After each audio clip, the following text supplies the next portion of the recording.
Hello everyone! Welcome back to MasterChe.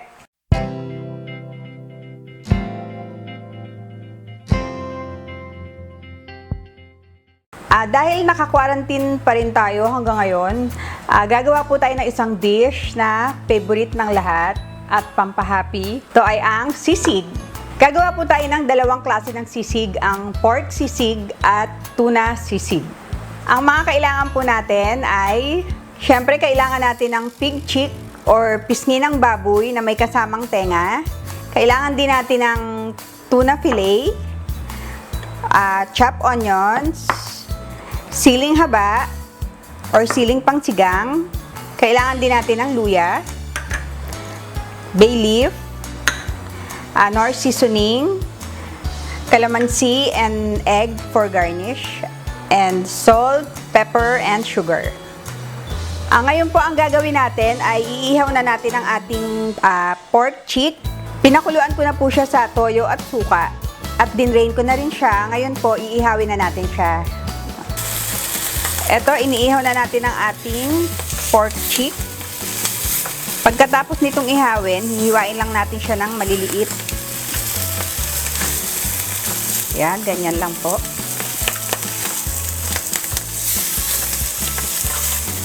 Babalikan natin siya maya-maya.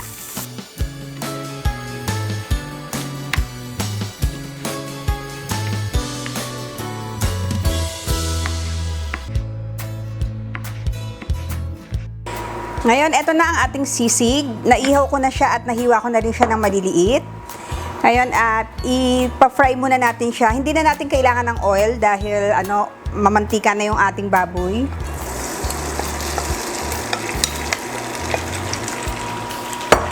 Papupulahin lang natin siya ng konti bago natin siya titimplahan. Ito, ganito lang kasimple.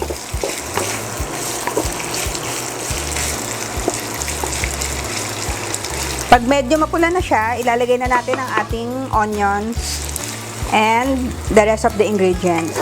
Pero pwede na natin lagay siya ng dahon ng laurel.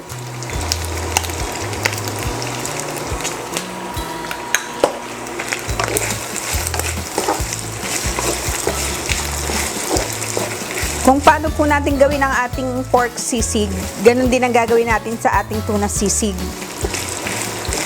Para meron lang, kung halimbawang may ayaw ng pork, at least pwede nilang gawin sa tuna or sa kahit anong fish na gusto nila. Yan, lumalabas na yung oil niya. Papupunahin lang natin siya ng konti. Pwede na natin siyang timplahan. Lalagyan ko na siya ng pepper, salt, and sugar.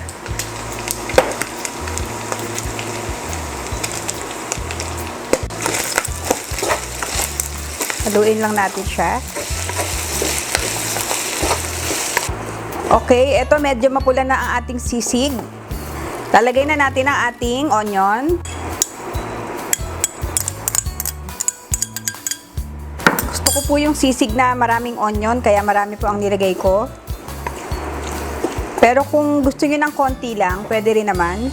Pag mapula na po ang ating sisig, saka nyo ilalagay yung ating onion para hindi siya masyadong ma-overcook. Lalagyan din natin siya ng konting ginger. At ang ating siling pangsigang.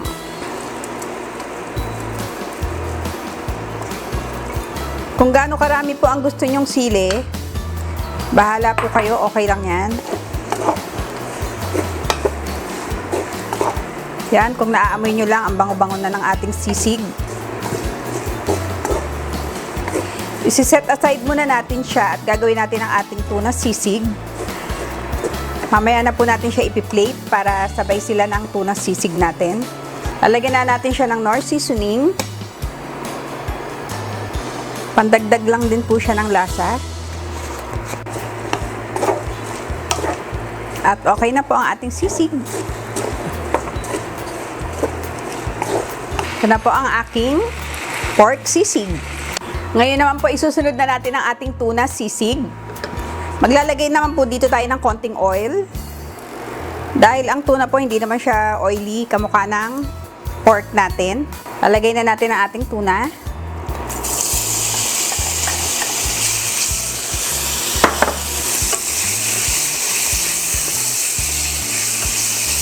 Pag nag-iba na yung color niya, pwede na natin i-add ang ating ibang ingredients like the bay leaf. Timplahan na rin natin siya ng sugar. Konti lang po. Salt. Siyempre, pepper.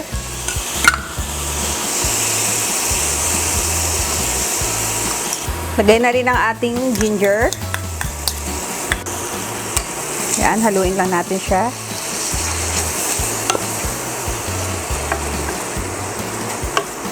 Ngayon, ilalagay na po natin ang ating onion. At ang ating siling pangsigang. Kung gusto nyo rin ng siling labuyo, pwede rin kayong gumamit ng siling labuyo.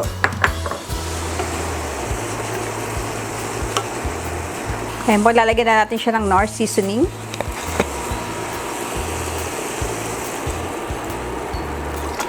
And we're done. Tapos na rin po ang ating tuna sisig.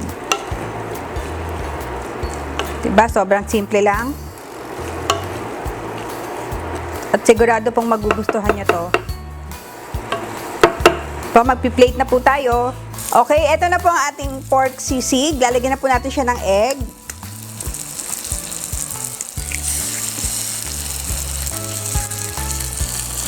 Laglag.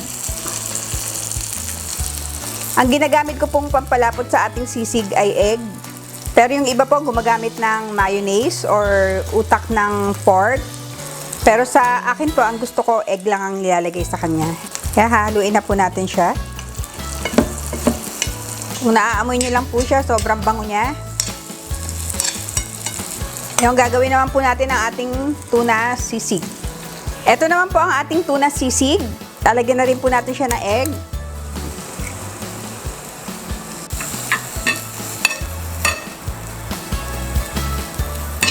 There you have it, guys. Ito na ang ating tuna sisig at ang ating pork sisig.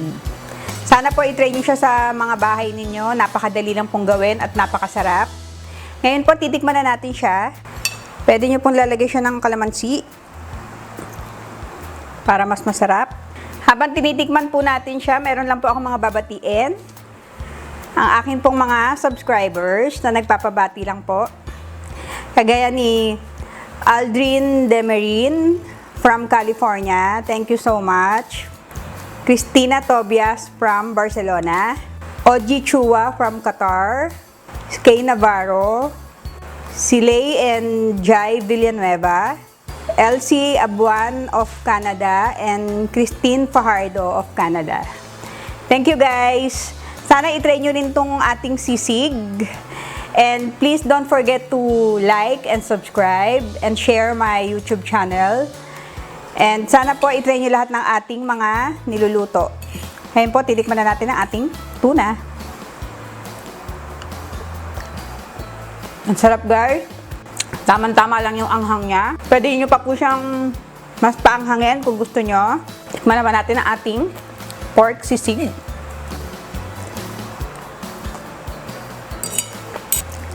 Thank you so much and see you next time. God bless you all.